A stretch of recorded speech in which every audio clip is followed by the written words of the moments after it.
Assalamualaikum warahmatullahi wabarakatuh. Nama saya Muhammad Fikri Rahman Husaini, mahasiswa YIN Syekh Nurjati Cirebon, jurusan Ilmu Al-Quran dan Tafsir. Saya akan sedikit mereview bab pertama, kedua, dan ketiga dalam buku Rekonstruksi Sejarah Al-Quran. Untuk bab pertama, latar kesejarahan. Latar kesejarahan ini meliputi situasi politik, kehidupan di Jazirah Arab, suasana keagamaan, dan kehidupan Nabi Muhammad. Untuk yang pertama, itu situasi politik.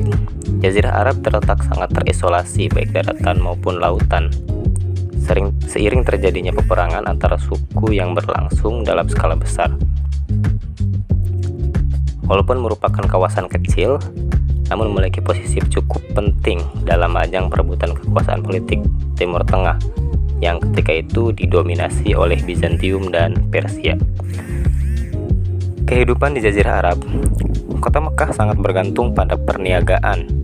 Kehidupan ekonominya yang khas adalah di bidang perniagaan.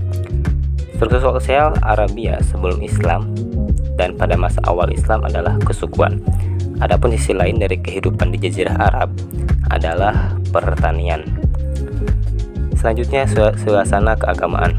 Di sini dijelaskan bahwa di fase-fase sekitar Madinah, di sini dijelaskan bahwa di oase-oase sekitar Madinah seperti Taima, Fadak, Khaybar, Wadi Al-Qura, serta Yaman, terdapat sejumlah pemukiman Yahudi. Berbeda dengan kaum Yahudi, orang-orang Kristen di Arabia mempunyai posisi yang tidak begitu baik jika ditinjau dari sisi difusi dan kohesinya. Di tiga tempat dalam Al-Quran juga disebutkan pemeluk agama lainnya, yakni Sabi'un dan Ahli Kitab. Disebutkan juga bahwa ada pengikut agama Majusiyah. Yang terakhir dalam bab pertama itu kehidupan Nabi Muhammad. Nabi Muhammad dilahirkan di Mekah sekitar 570 Masehi di tengah-tengah Bani Hashim dari suku Quraisy. Ayahnya Abdullah meninggal ketika Rasulullah di dalam kandungan. Ketika beliau berumur 6 tahun, ibunya pun wafat. Kemudian sekitar umur 8 tahun, kakeknya juga wafat. Selanjutnya dalam bab 2 yaitu mengenai asal-usul Al-Quran. Dalam bab 2 ini mencakup 3 subbab. Yang pertama derivasi dan sinonim, sumber-sumber Al-Quran dan wahyu ilahi dan nabi.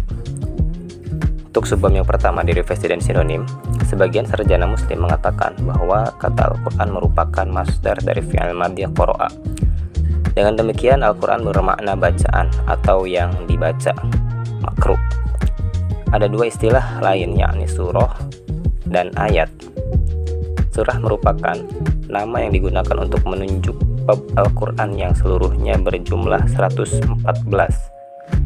Ada beberapa istilah lain juga yang dipakai dalam Al-Quran untuk merujuk wahyu yang diturunkan kepada Nabi Muhammad.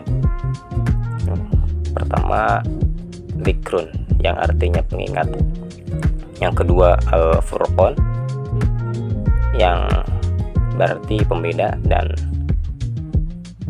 selanjutnya hikmah artinya kebijaksanaan. Subbab yang kedua yakni sumber-sumber Al-Quran. Tentu saja seluruh kaum muslimin pada umumnya meyakini bahwa Al-Quran itu bersumber dari Allah. Namun saat awal-awal wahyu Al-Quran turun, para penentang Al-Quran melayangkan berbagai tuduhan bahwa Al-Quran berasal dari ruh jahat atau setan ya, bukan dari Allah. Hal ini dikarenakan mereka tidak percaya terhadap azab yang akan menimpa mereka. Bahkan sampai sekarang beberapa kaum juga mengatakan bahwa Nabi yang mengada-ada Al-Quran, padahal secara jelas dalam ayat Al-Quran mengatakan bahwa Al-Quran itu tanzil dari Tuhan semesta alam. Bab yang ketiga yakni kronologi pewahyuan Al-Quran. Banyak sekali problema dalam kronologi Al-Quran. Lantaran berbagai kelemahan itulah, Sarjana Muslim belakangan meninggalkan riwayat yang membingungkan dan berupaya menyusun kronologi pewahyuan Al-Quran dengan menelaah secara kritis gaya bahasanya. Seperti ya ayyuhalladzina amanu, maka sebagian besar darinya merupakan periode Madinah, sementara ungkapan ya ayyuhan nas sebagian besar merupakan periode Makkiyah. Baik, mungkin itu saja yang bisa saya sampaikan.